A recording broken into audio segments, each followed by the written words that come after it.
अगर आप पाकिस्तान से बैठ के यूएसए में लीड जनरेशन करना चाहते हैं तो ये वीडियो आपके लिए बहुत ज़्यादा स्पेशल होने वाली है, क्योंकि ये एक मिनी कोर्स है। इसमें मैं आप लोगों को बताऊंगा कि आप किस तरह से लीड जनरेशन कर सकते हैं और उनको कितने तरीकों से आप फॉलोअप कर सकते हैं, क्या आपका एक फ्रेमवर्क होना चाहिए, क्या आपकी स्ट्रैटेजी होनी चाहिए। और एंड में मैं आपको प्रैक्टिकली करके भी दिखाऊंगा कि आप लीड जनरेशन किस तरह से कर सकते हैं फेसबुक एड्स के थ्रू। वैसे तो बहुत सारे तरीके हैं लीड जनरेशन करने के। आप ऑर्गेनिकली भी आप कर सकते हैं, आप वेबसाइट से जाके कंटेंट जो है ना उनका वो आप कर सकते हैं, यूज़ कर सकते हैं। इसके अलावा और भी काफ़ी तरीके हैं जिससे जो है ना आपको पूरी लिस्ट मिल जाएगी यूएसए में जिनको आप अप्रोच करना चाहते हैं। लेकिन फेसबुक एड्स के थ्रू आप किस तरह से लीड जनरेशन कर सकते हैं वो मैं आपको सिखाने लगा हूँ। तो ये बेसिकली मिनी कोर्स है, तो आपने इसको पूरा देखना, कोई पॉइंट आपने मिस नहीं करना। चलिए वीडियो स्टार्ट करते हैं।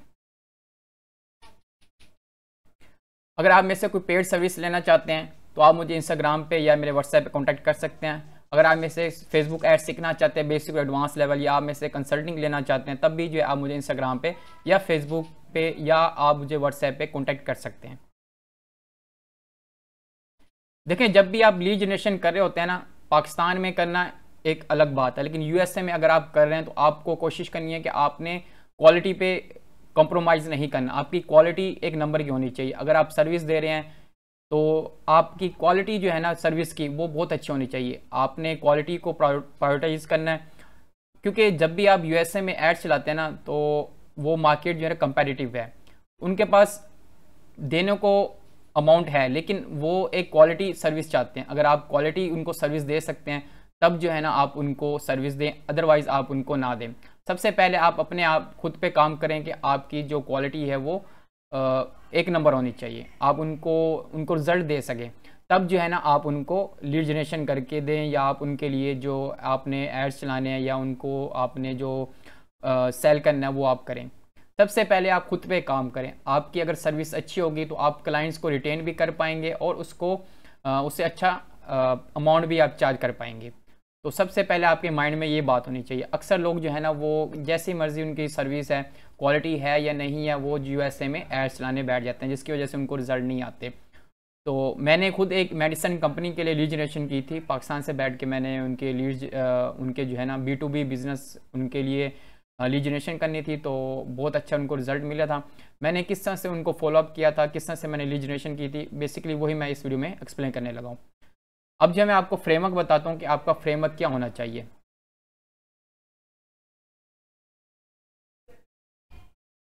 जब भी आपने लीड जनरेशन करनी है तो सबसे पहले आपने अपने मैसेज पे, अपने ऐड पे फोकस करना है।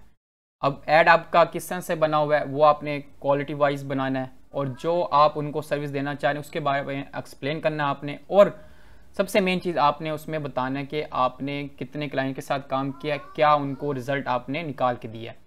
या डिजिटल मार्केटिंग के लिए आप लीड जनरेशन कर रहे हैं, चाहे आप अपने किसी फर्नीचर बिजनेस के लिए कर रहे हैं, चाहे आप किसी भी चीज़ के लिए कर रहे हैं, तो ये आपने लाजमी बताना है कि आप कितनी कंपनी के साथ पहले काम कर चुके हैं और क्या उनको आपने रिजल्ट अचीव करके दिया है। तो इससे जो है एक ट्रस्ट बिल्ड होता है। अब उसको आपने लीड जनरेशन के लिए यूज़ करना है। जब आप मेटा एड्स पे लीड जनरेशन करेंगे तो वहाँ से आपको लीड्स आएंगी, और डाटा जो कलेक्ट होगा उसको फिर आप 3 वेज से आप फॉलोअप कर सकते हैं। उसको आप ईमेल मार्केटिंग भी कर सकते हैं, क्योंकि जब आपने डाटा कलेक्ट करना है तो उसमें उनका नंबर होगा, उनकी ईमेल होगी और उनका जो है ना फर्स्ट नेम सेकंड नेम होगा।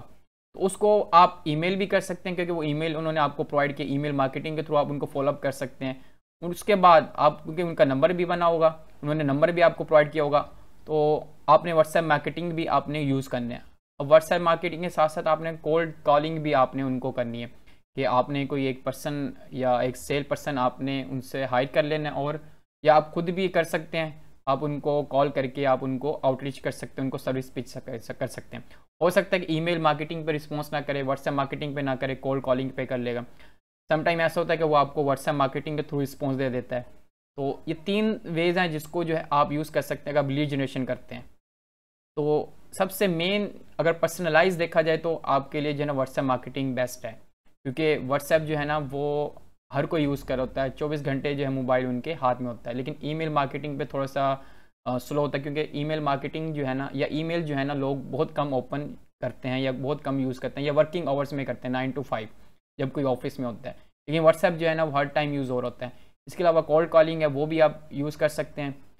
3 तरीक़ों से जो है ना आप लीड जनरेशन करके आप उनको फॉलोअप कर सकते हैं। या इसके अलावा कहीं और से अगर आपको लीड्स मिलती हैं उसको भी आप इन 3 तरीकों से आप रीच आउट कर सकते हैं। अब मैं आपको बताता हूँ कि आप लीड जनरेशन ऐड किस तरह से सेटअप कर सकते हैं फेसबुक एड्स में। आपने अपने फेसबुक ऐड डैशबोर्ड में आ जाना है, उसके बाद आपने क्रिएट पे क्लिक करना है, उसके बाद आपने लीड्स में चले जाना है। लीड्स में जाने के बाद आपने इसको कंटिन्यू कर देना है और आपने मैनुअल को सिलेक्ट करना है। मैनुअल को आपने सेलेक्ट कर लिया, उसके बाद आपके पास कंपेन लेवल आ जाएगा जहाँ पे आपने नाम लिखना है। नाम आप लिख सकते हैं कि आपका बिज़नेस क्या है और किस डेट को आप चला रहे हैं, कितना बजट आप लगा रहे हैं। तो ये 3 चीज़ें आपने कंपेन नेम पे आप लिख लें ताकि आपको याद रहे। उसके बाद जो है ना आपने एडसेट बजट लगाना है, कंपेन बजट लगाना है, मीनिंग कि CBO यूज़ करना है या ABO यूज़ करना है। मैं आपको कहूँगा कि आप एडसेट बजट ही लगाएं अभी फ़िलहाल फर्स्ट कंपेन के लिए। जब आप ज़्यादा हाई लेवल पे आप खेल रहे होंगे तब जो है ना आप कंपेन लेवल पे जा सकते हैं, जिसमें आप 2 या 3 एडसेट रख के आप उसको लीड जनरेशन कर सकते हैं। अगर आपके पास बजट कम है तो मैं आपको कहूँगा ABO में ही जाएँ। आप ऐड 2-3 रख दें, उससे ये होगा कि जो बेस्ट ऐड जा रहा हो जिस पे CTR ज़्यादा होगा उसको जो है फेसबुक एड्स प्रमोट करेगा, बाकी को स्टॉप कर देगा। इससे जो है आपकी कॉस्ट जो है ना कंट्रोल रहेगी। उसके बाद आपने इसको कंटिन्यू कर देना है और आपने आ जाना है एडसेट लेवल पे। यहाँ पे आपने नाम लिखना है, आपका एडसेट लेवल क्या है उसका आपने नाम लिखना है। उसके बाद जो है ना यहाँ पे आपने लोकेशन बतानी है कि आप लीड जनरेशन कहाँ करना चाह रहे हैं। आप वेबसाइट पे करना चाह रहे हैं, इंस्टेंट फॉर्म पे करना चाह रहे हैं, मैसेंजर पे करना चाह रहे हैं, तो मैं आपको कहूँगा कि आप इंस्टेंट फॉर्म पे करें। वेबसाइट पे भी आप कर सकते हैं, अगर आपकी वेबसाइट बनी हुई है तो बेस्ट है। आप वेबसाइट पे अगर आपका बना हुआ है फॉर्म बना हुआ है, लीड जनरेशन फॉर्म बना हुआ है, तो वहाँ पे भी आप लेके जाके आप वहाँ से भी लीड जनरेशन कर सकते हैं। लेकिन आप इंस्टेंट फॉर्म को सिलेक्ट करें इस टाइम, वो बाद में आप चेंज कर लीजिए। उसके बाद यहाँ पे आपने पेज को सिलेक्ट करना है और यहाँ पे आपने एक्सेप्ट करना है कि मैं एक्सेप्ट कर दूँ। कुछ पॉलिसी है फेसबुक की, जब आप लीड जनरेशन कर रहे होते हैं इसको एग्री करना है आपने, तो ये एग्री हो गया। उसके बाद यहाँ पे आपने परफॉर्मेंस गोल में क्या नंबर ऑफ लीड्स आपने सेलेक्ट करनी है। उसके बाद आपने कुछ भी नहीं छेड़ना। उसके बाद आपने यहाँ पे आपने बजट बताना है, आपका बजट क्या है। कोशिश करें कि आप जो फेसबुक यहाँ पे सजेस्ट कर रहे हैं आप वही यूज़ करें स्टार्ट पे। अगर आपको लीड्स आना स्टार्ट हो जाती हैं और कम कॉस्ट में नॉर्मल रेट में आपको लीड्स आ रही हैं, फिर जो है ना आप अपना बजट बढ़ा सकते हैं।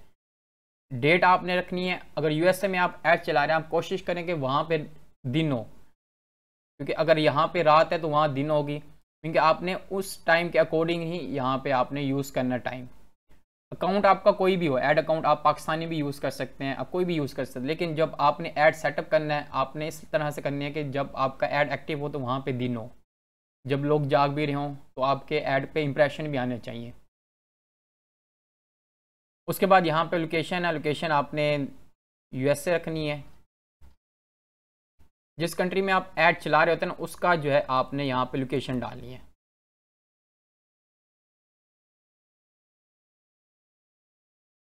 मैंने लोकेशन डाल दिया USA, और उसके बाद जो है ना मैं यहाँ स्विच कर लेता हूँ ओरिजिनल ऑडियंस में। उसके बाद आपने एज सेलेक्ट करनी है। अब एज सेलेक्ट करनी है, ये डिपेंड करता है कि आपका जो कस्टमर है वो कौन सा है। क्या आप जो है ना यंग जनरेशन को टारगेट कर रहे हैं, या आप मैच्योर लोगों को टारगेट कर रहे हैं, या आप जो अडल्ट हैं उनको आप टारगेट करना चाह रहे हैं। उस हिसाब से आपने जो है ना अपने कस्टमर की यहाँ एज लिख लेनी है। जेंडर आपने लिखना है कि जेंडर कौन सा, मैन है वुमेन है, अगर ऑल है तो ऑल सेलेक्ट करें। उसके बाद इंटरेस्ट है। अब यहाँ पे सबसे मेन चीज़, अगर आप लीड जनरेशन कर रहे हैं, B2B कर रहे हैं, तो आप कोशिश करें कि आप बिहेवियर बेस्ड टारगेटिंग करें, इंटरेस्ट टारगेटिंग ना करें। क्योंकि अगर आप ऐसे लोगों को रीच आउट कर रहे हैं, क्योंकि सर्विस जो होता है ना वो हमेशा उन लोगों को दिखाई जाती है या उन लोगों के लिए होता है जो कि आपके अफोर्ड भी कर सके। हो सकता है कि आप मेडिसिन के लिए वहाँ पे डिस्ट्रीब्यूटर फाइंड कर रहे हो सकता है कि आप फर्नीचर के लिए आप वहाँ पे कोई ऐसी फैक्ट्री ढूंढ रहे हो जो कि आपको रॉ मटेरियल प्रोवाइड कर दे, मटेरियल प्रोवाइड कर दे अपने फर्नीचर के लिए। हो सकता है कोई भी हो सकता है। तो हमेशा जो सर्विस बेस्ड बिजनेस होता है इसमें आपने B2B मार्केटिंग करनी होती है। अब B2B के लिए आप बिहेवियर बेस्ड टारगेटिंग करें। लाइक मैं यहाँ पे कर लेता हूँ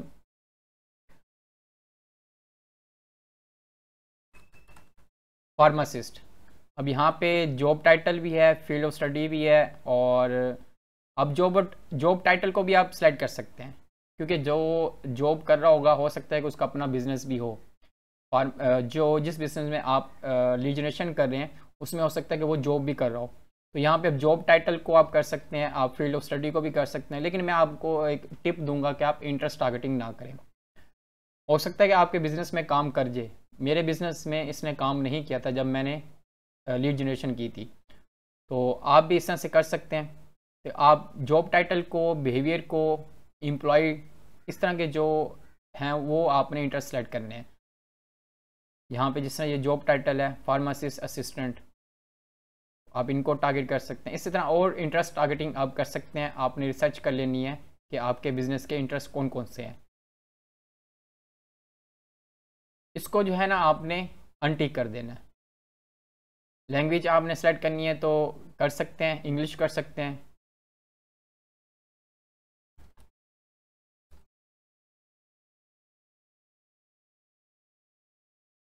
उसके बाद आपने नेक्स्ट कर देना है। अब यहाँ पे आपने एड्स का नाम लिखना है कि आपका एड्स क्या है। उसके बाद पेज सेलेक्ट करना है और यहाँ से जो है ना आपने ऐड क्रिएट करना है। अब क्योंकि हमने इंस्टेंट फॉर्म के लिए ऐड बनाया था, ऐड तो हमारा बन जाएगा, लेकिन इंस्टेंट फॉर्म किस तरह से बनाते हैं वो भी मैं आपको सिखाता हूँ। आपने सिंगल इमेज सेलेक्ट करना है और यहाँ से आपने अपने मीडिया ऐड करना है। मीडिया ऐड आप कुछ भी कर सकते हैं। जिस तरह मैं कर लेता हूँ, कोई भी इमेज जो मेरे ऐड अकाउंट में इमेज होगी मैं वो सेलेक्ट कर सकता हूँ, लेकिन आपने वो सेलेक्ट करना है जो आपके बिजनेस की होगी।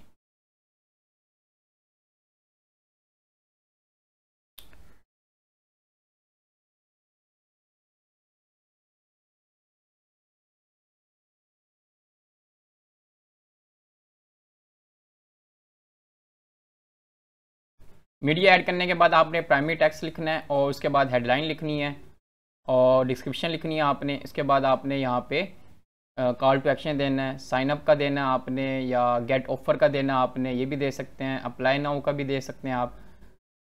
इसके अलावा आप देख लें कि कौन सा जो है सूटेबल है आपके बिज़नेस के लिए, वो आप कर सकते हैं। लेकिन क्योंकि आप इंस्टेंट फॉर्म के लिए बना रहे हैं तो आप साइन अप भी यूज़ कर सकते हैं और सेकेंड जो है ना गेट ऑफर भी आप कर सकते हैं। उसके बाद आपने फॉर्म क्रिएट करना है। यहाँ पे क्रिएट फॉर्म करेंगे और यहाँ पे आपने नाम लिखना है फॉर्म का, किस कंपनी के लिए आप बना रहे हैं वो फॉर्म आप यहाँ पे यूज़ कर सकते हैं। जिस ऑडियंस के लिए आप बना रहे हैं उसका भी आप नाम यहाँ पे लिख सकते हैं। उसके बाद है फॉर्म टाइप, मोर वॉल्यूम, हाईएस्ट इंस्टेंट या रिच क्रिएटिव। तो मोर वॉल्यूम पे भी आप कर सकते हैं क्योंकि हमने ऑलरेडी जो डिटेल टारगेटिंग है वो जॉब टाइटल को हमने सेलेक्ट किया हुआ है, तो आप यहाँ पे मोर वॉल्यूम ही करें। अगर वहाँ पे आपने इंटरेस्ट टारगेटिंग की होती तो मैं यहाँ पे आपको कहता कि आप हाईएस्ट जो हायर इंटेंट है ना उन लोगों को आप ऐड दिखाएं। तो मोर वॉल्यूम को आपने टारगेट करना है और यहाँ पे आपने कर लेना है नेक्स्ट। उसके बाद आपने हेडलाइन देनी है, आपके जो फॉर्म की हेडलाइन है, लाइक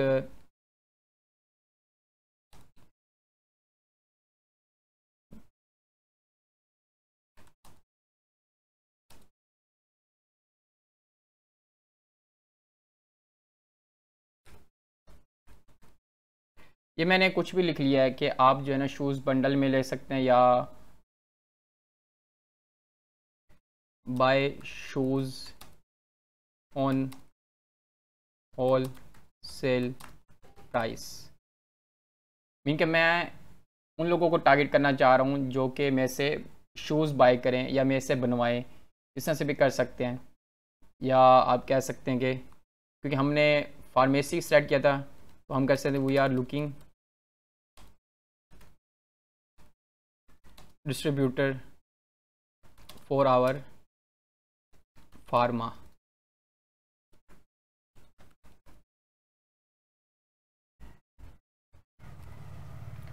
उसके बाद आपने लिस्ट में ऐड कर सकते हैं या पैराग्राफ लिखना चाहते हैं कि आपकी कंपनी है तो क्या उसका मेन विजन क्या है, आप क्यों ढूंढ रहे हैं फार्मासिस्ट या डिस्ट्रीब्यूटर, आप क्यों ढूंढ रहे हैं अपने बिजनेस के लिए। मीन कि B2B आप लीड जनरेशन क्यों चला रहे हैं, अगर कोई आपका फॉर्म भरता है तो उसको क्या बेनिफिट होगा, आपकी कंपनी कितनी पुरानी है और क्या जो है ना वो वैल्यू ऐड करी है कस्टमर की लाइफ में। तो इससे रिलेटेड आपने यहाँ पे कुछ भी लिखना है। उसके बाद आपने इसको नेक्स्ट कर देना है। जितने आप लिख सकते हैं, आपको लिस्ट दी गई है, या पैराग्राफ के फॉर्मेट में लिखना चाहते हैं तो वो भी आप लिख सकते हैं। उसके बाद आपने यहाँ पे ऐड क्वेश्चन करने हैं, कुछ पहले से दिए गए हैं, आप उनमें से भी देख सकते हैं। अगर यही आप ऐड करना चाहते हो तो ये आप ऐड कर लें। यहाँ पे डिस्क्रिप्शन लिख दें कि हम जो हम जो ये इन्फॉर्मेशन ले रहे हैं जस्ट आपको टच करने के लिए या आपको रीच आउट करने के लिए हम ले रहे हैं।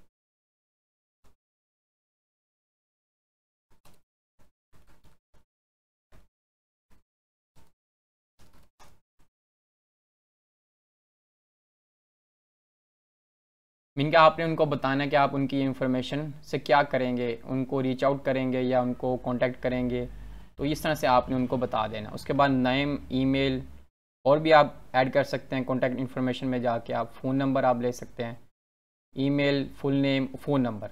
अब क्योंकि हमें चाहिए भी यही, क्योंकि हमने ईमेल मार्केटिंग करनी है, व्हाट्सएप मार्केटिंग करनी है और रीच आउट करना है। तो रीच आउट करेंगे तब भी उनका हमें नाम भी पता होना चाहिए। अगर आप यहाँ पे फर्दर आप कर सकते हैं तो आप यहाँ पे कंपनी का आप नाम पूछ सकते हैं।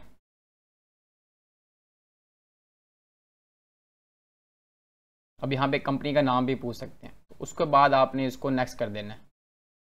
अब यहाँ पे आपने लिंक ऐड करना है। प्राइवेसी पॉलिसी आपको कहा गया है, अगर आपकी वेबसाइट बनी हुई है तो आप प्राइवेसी पॉलिसी का यहाँ पे लिंक दे सकते हैं। अदरवाइज़ यहाँ पे आप अपने पेज का लिंक दे सकते हैं, फेसबुक पेज का, और यहाँ पे आप लिख सकते हैं प्राइवेसी। यहाँ पे आप अपने पेज का भी लिंक दे सकते हैं अगर आपकी वेबसाइट नहीं बनी हुई या उस पर प्राइवेसी पॉलिसी का पेज नहीं है।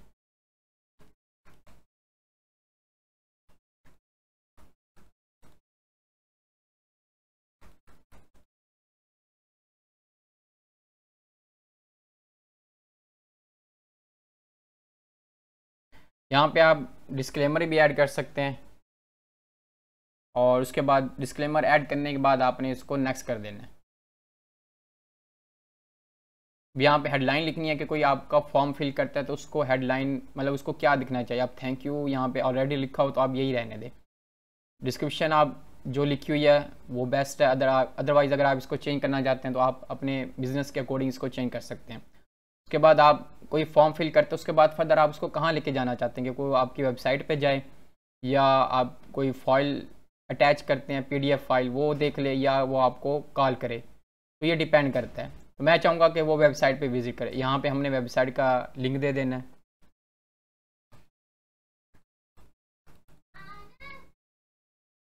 उसके बाद call to action view website है और ये हमारा फॉर्म जो है ना वो कंप्लीट हो गया। अब मैं इसको कर देता हूँ क्रिएट फॉर्म।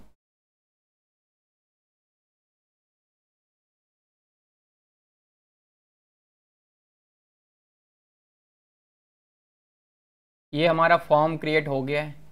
अब हमने ऐड भी बना लिया, हमारा फॉर्म भी अटैच हो गया है। अब लास्ट स्टेप यही है कि अब हम इसको पब्लिश कर दें। जब आप पब्लिश करेंगे तो आपका ऐड जो है ना वो एक्टिव हो जाएगा और विद इन 1 आवर्स आपका ऐड जो है ना वो इम्प्रेशन लेना स्टार्ट हो जाएगा। तो इससे जो है आपकी लीड जनरेशन आएंगी आपकी, जिसको आप फर्दर यूज़ कर सकते हैं फॉलोअप के लिए, व्हाट्सएप मार्केटिंग के लिए। इस तरह से जो है ना आप अपने बिज़नेस के लिए रीच आउट कर सकते हैं दूसरे बिजनेसेस को।